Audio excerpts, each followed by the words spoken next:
Assalamu alaikum. In the last lecture, we discussed three types of academic reading, and today in this lecture, we are going to discuss more three types. उसमें से जो पहली वाली है वो है note completion, फिर उसके बाद है टेबल कंप्लीशन और फिर है मैचिंग फीचर्स। तो सबसे पहले हम डिस्कस करेंगे नोट कंप्लीशन के बारे में। अब जैसे देखें, ये एक पैराग्राफ दिया हुआ है, ठीक है, और सीधे हाथ पे ये ब्लैंक्स दी हुई हैं और इसमें इंस्ट्रक्शन लिखी हुई है कि complete the notes, right one word only from the text for the each answer. ठीक है, अब जो भी आंसर होगा वो वन वर्ड में होगा। जैसे फॉर एग्जांपल ये एक वन वर्ड है, मार्क्ड एक वन वर्ड है, तो दो वर्ड नहीं होंगे। जैसे मार्क दा लिखा होगा, that will be considered wrong. अच्छा, अब ये देखते हैं हम सबसे पहले। अब when uranium was discovered to be radioactive, Marie Curie found that the element called dash had the same property. यानी कि उसने डिस्कवर्ड किया था रेडियो एक्टिव जो है, found that the element called had the same property. अब हमें normally तो ये होता है कि आप पहले पूरा पैसेज एक मरतबा पूरा स्किम कर लें ताकि आपको आइडिया हो कि कौन सी चीज़ का कहाँ पे जिक्र है।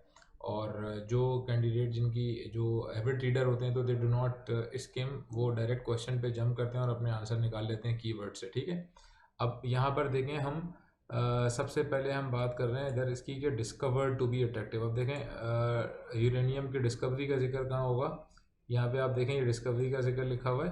ठीक है, in 86 new phenomena which Marie later called radioactivity. अभी थोड़ा सा घुमाते इस तरीके से हैं कि अब ये एंड में देखें यूरेनियम तो ऑलरेडी लिखा हुआ है ना यहाँ पे, तो इसका मतलब एक और चीज़ होगी जो यूरेनियम की तरह होगी जिसमें सेम प्रॉपर्टी होगी। तो अब यहाँ पे देखें लास्ट लाइन में uranium was to be found in other elements, she discovered that this was the true of thorium. तो thorium would be the right answer for this। ठीक है, तो हम यहाँ पे लिखते हैं thorium is the right answer for this। ठीक है, यहाँ से हमें मिल गया डिस्कवरी से। अच्छा, अब हम देखते हैं क्वेश्चन नंबर 2 है Marie and Pierre Curie research into the radioactivity of the minerals known as. तो मिनरल्स नोन एज यानी कि मिनरल्स की बात हो रही है जो कि led to the discovery of the two new elements. अब हम जाते हैं मिनरल्स का जिक्र हमें देखें स्टार्ट में मिल गया सेकंड पैराग्राफ पे, turning her attention to the minerals. ठीक है, ये मिनरल्स मिल गया हमारे को। She found her interest drawn to pitchblende, a mineral whose radioactivity is superior to that pure uranium could be explained only by the presence XYZ। ठीक है, तो अब इसका जो सही आंसर है जो लीड करेगा discovery of the two new element, that is called pitch blend. तब हम यहाँ लिख देंगे नंबर 2 में पिच ब्लेंड।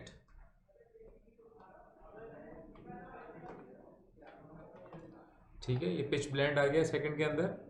अच्छा, अब थर्ड में जो है यहाँ पे एक वर्ड लिखा हुआ है कि Marie Curie receive recognition for the hard work on the element. Usually क्या होता है कि जो नोट कंप्लीशन वाली जो फिल इन द ब्लैंक्स हैं वो सीरीज में होती है, लेकिन ज़ाहिर सी बात है समटाइम ये कंफ्यूज करने के लिए आपको ऊपर नीचे भी कर देते हैं, रैंडम ऑर्डर में कर देते हैं। तो अब यहाँ पे हमारा कीवर्ड है 1911। अब हमें देखें उसूलन तो हमें ये खाली जगह जो है वो सीरीज में होती तो यहाँ कहीं मिल जाती। अब यहाँ कहीं जो है वो 1911 का जिक्र नहीं है, तो ज़ाहिर सी बात है हम जाएंगे वहाँ पे जहाँ पे हमें 1911 का जिक्र होगा। ठीक है,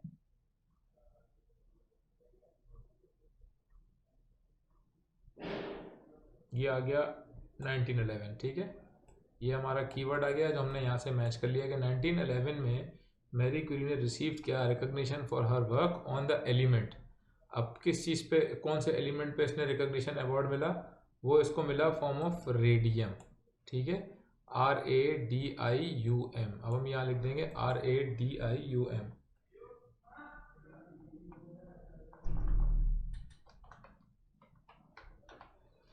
ठीक हो गया। अच्छा, अब हम आते हैं अपनी ब्लैंक नंबर 4 पे। अब ब्लैंक नंबर 4 जो है इस पे लिखा हुआ है कि मैरी एंड आइन Curie developed X radiography which was used as a medical technique for. तो मेडिकल टेक्निक फॉर, अब हम जाएंगे एक्स रेडियोग्राफी का जिक्र हमें कहाँ मिल रहा है,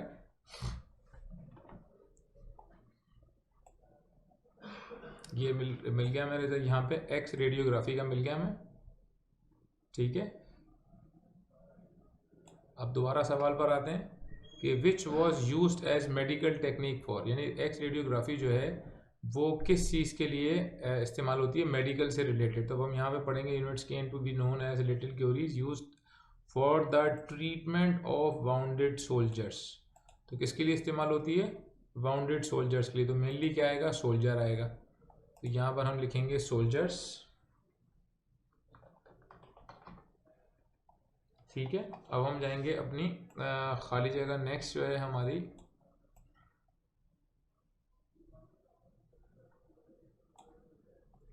Marie Curie saw the importance of collecting radioactive material both for research and cases. Research and cases.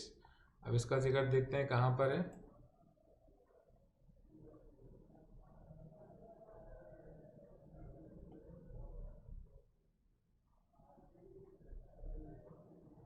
देखिए यहाँ से इसका जिक्र हो रहा है दोबारा। Marie Curie saw the importance of collecting radioactive material for both research and cases, यानी कि मटीरियल इसने दो चीज़ों के लिए यूज़ करना है। अब यहाँ पे हम देखते हैं one of the Marie outstanding achievement was to have understood the need to accumulate, यानी कि collect intense radioactive sources not only to treat the illness but also to maintain and abundant supply of research, यानी कि research के लिए और illness के लिए use होता है। तो रिसर्च यहाँ पे ऑलरेडी लिखा हुआ है, तो हम यहाँ क्या लिख देंगे? इलनेस लिख देंगे। तो illness would be the right answer, ठीक है। इलनेस हमने लिख दिया यहाँ पे। अब हम लास्ट इसका जो क्वेश्चन है that is the radio active material stocked in the Paris contributed to the discoveries in the 1930s of dash and of what was known as artificial radioactive। अब हमारा कीवर्ड क्या हो गया? 1930। अब हम देखते हैं 1930 का जिक्र कहाँ हुआ है।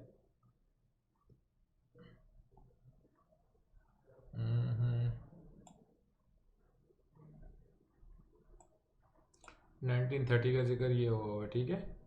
दिस इज द कीवर्ड जो हमने यहाँ से मैच किया। The work prepared the way of discovery of the neutron. किस चीज़ की डिस्कवरी हुई? डिस्कवरी की बात हो रही है, न्यूट्रॉन। अब यहाँ पे हम लिख देंगे न्यूट्रॉन, यानी कि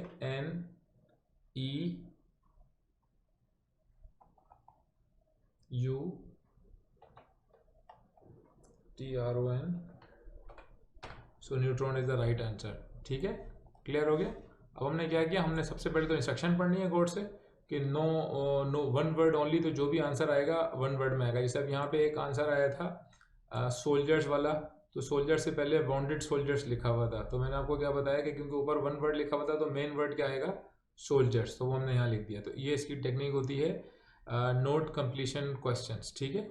moving towards the next type of question that is called table completion. यानी टेबल कंप्लीशन में क्या होता है? ये थोड़ा सा ट्रिकी होता है। देखिए हम यहाँ पे लिखा हुआ है स्पेशीज के बारे में, French, Spanish and south African ball, और नंबर दिए हुए 1 2 3 4, ठीक है। अब आपने ये बताना है कि किधर है ये। अब हम इसको पैसेज को देखते हैं। अब ये बात हो रही है स्पेशीज की प्रेफर्ड क्लाइमेट और कूल, प्रेफर्ड क्लाइमेट और कूल। अब हम देखते हैं क्लाइमेट का जिक्र कहाँ हो रहा है इसमें।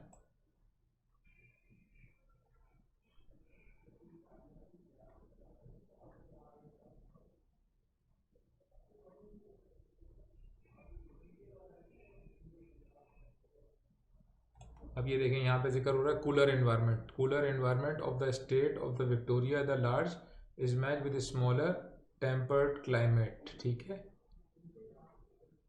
Temperate climate. अब इधर देखें गौर से, नो मोर देन 3 वर्ड, तो यहाँ पे हम 3 वर्ड लिख सकते हैं। तो अब ये कूलर आ गया। कूलर क्या हो गया? फ्रेंच का हो गया। प्रेफर्ड क्लाइमेट आ गया, ठीक है। और उसके बाद match with similar temperate climate. तो टेम्परेट क्लाइमेट या टेम्परेट भी लिख सकते हैं यहाँ पे फर्स्ट में।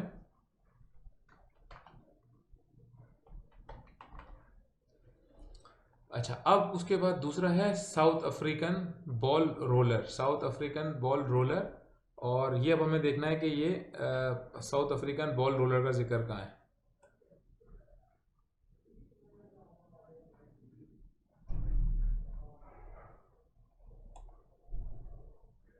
ये देखें, ये हमें मिल गया लाइन इधर, south African ball rolling species being a सब ट्रॉपिकल। क्या लिखा हुआ है? बीइंग अ सब ट्रॉपिकल। तो प्रेफर्ड क्लाइमेट में ये टेम्परेट आ गया। उसके बाद साउथ अफ्रीकन बॉल के आगे क्या लिखा हुआ है? सब ट्रॉपिकल। तो यहाँ हम लिखेंगे इसी तरह जिस तरह यहाँ लिखा हुआ है, सब डैश डाल के ट्रॉपिकल, ठीक है। उसके बाद कॉम्प्लीमेंट्री स्पेशीज लिखा हुआ है, फिर आपने लिखना है start of active period, start of active period.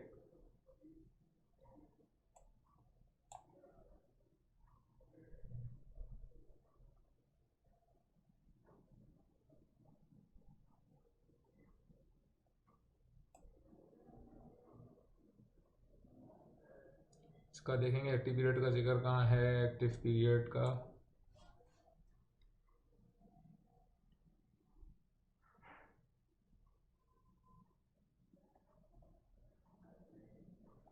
ये लिखा हुआ है इधर देखें, New South Wales when it commonly works with the South African tunnelling species. ठीक है, दोबारा देखें, prefers the climate of northern and coastal New South Wales where it commonly works with the African tunnelling space. तो tunnelling space या South African tunnelling भी लिख सकते हैं।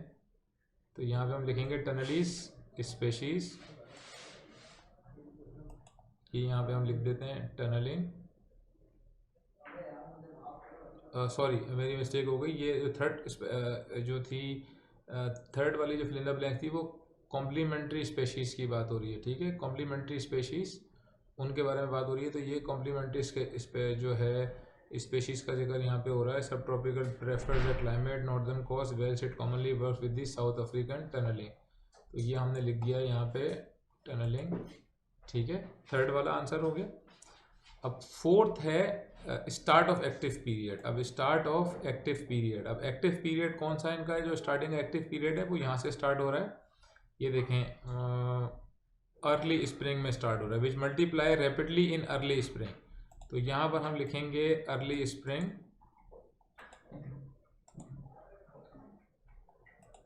ठीक हो गया, अर्ली स्प्रिंग आ गया।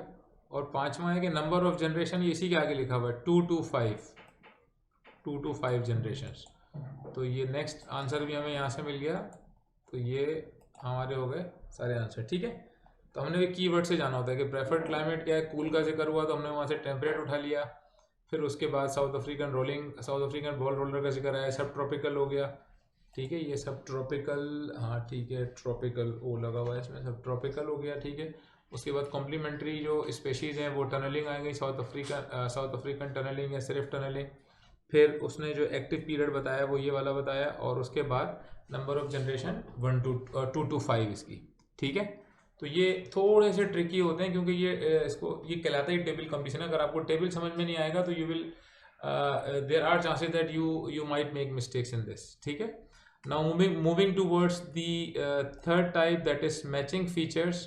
अब ये मैचिंग फीचर्स में देखें क्या लिखा हुआ है, इन्होंने यहाँ पे क्वेश्चन लिखा हुआ है, question 1 to 4 choose the correct group A and E for each item you may choose any group more than once. इसका मतलब है कि आप कोई भी ग्रुप, अभी जो ग्रुप लिखे हुए हैं यानी ये एक से ज़्यादा मरतबा आप टिक लगा सकते हैं इसके ऊपर। ठीक है, जैसे अब हम बात करते हैं ब्लैक पाउडर की। ठीक है, तो अगर हम यहाँ देखें ब्लैक पाउडर का जिक्र कहाँ पे हो रहा है,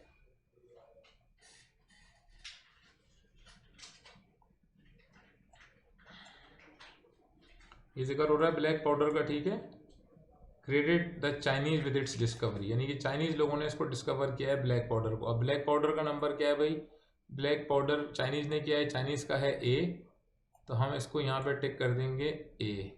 ठीक हो गया। अच्छा, अब उसके बाद है rocket propelled arrows for fighting, rocket propelled arrows for fighting. अब ये किसने बनाया है, ये हम यहाँ देखते हैं, रॉकेट ये इधर आ गया, powder propelled arrows became rather common, the Chinese relied on this type। तो ये भी चाइनीज ने ही बनाया है, तो चाइनीज का अगेन हम टिक करेंगे ए, ये हमने ए टिक कर दिया चाइनीज का। ठीक है, उसके बाद है third, rockets as a war weapon, यानी कि रॉकेट्स जो है वो एज ए वॉर वेपन किसने बनाया था।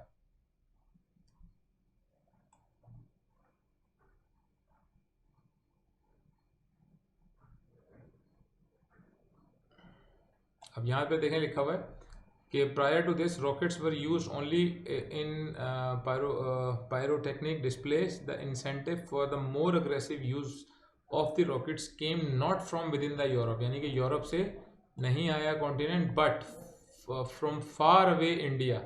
तो बेसिकली इंडिया ने इसको रॉकेट को एज ए वॉर वेपन इस्तेमाल किया। नीचे देखें इंडिया का क्या नंबर है, बी, तो हम इसके आगे क्या लगा देंगे, हम बी पे टिक कर देंगे, ठीक है। और जो लास्ट वाला हमारा है that is rocket launcher. Rocket launcher जो है, जो बड़े बड़े जो रॉकेट मारे जाते हैं, रॉकेट लॉन्चर की बात कर रहा है कि रॉकेट लॉन्चर जो है वो कौन सी कंट्री से बनाया हुआ था, हम इसको देखते हैं।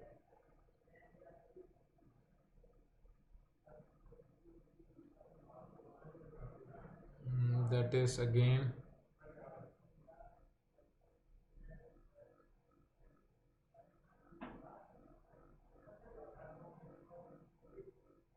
ये देखिए यहाँ पे इसका जिक्र है, firmly attach to the body of the rocket the Americans developed a rocket complete with its own launcher, ठीक है।